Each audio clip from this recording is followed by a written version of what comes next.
بسم اللہ الرحمن الرحیم۔ السلام علیکم ڈیئر ویورز، ہمارا آج کا ٹاپک ہے آداب تلاوت۔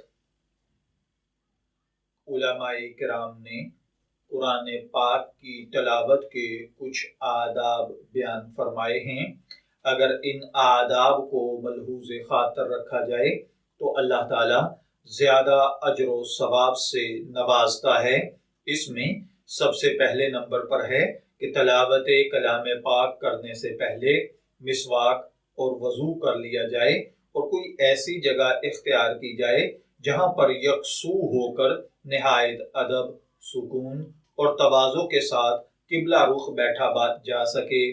دوسرے نمبر پر قرآن پاک کی عظمت کے پیش نظر کسی چیز سے ٹیک لگا کر نہ بیٹھا جائے بلکہ چار زانوں ہو کر بیٹھا جائے۔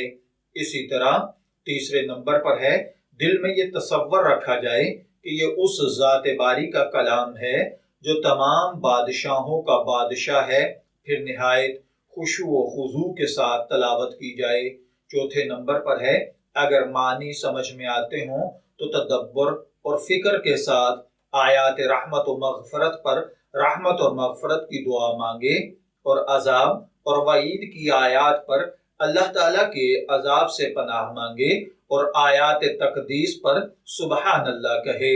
پانچویں نمبر پر تلاوت کے وقت رونے کی کوشش کرے، اگر رونا نہ آئے تو بتکلف روئے یا پھر رونے والے جیسی صورت ضرور بنائے۔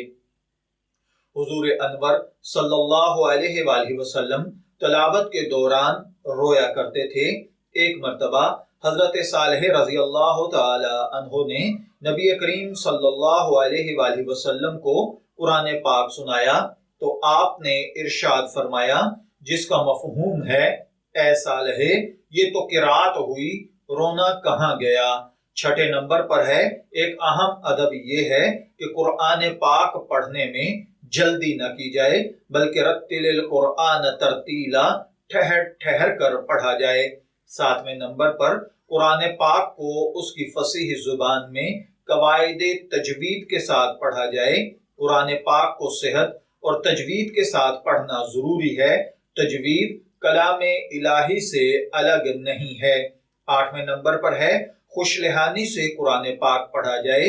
نبی اکرم صلی اللہ علیہ وآلہ وسلم خوش آوازی سے پڑھنے کو بہت پسند فرمایا کرتے تھے۔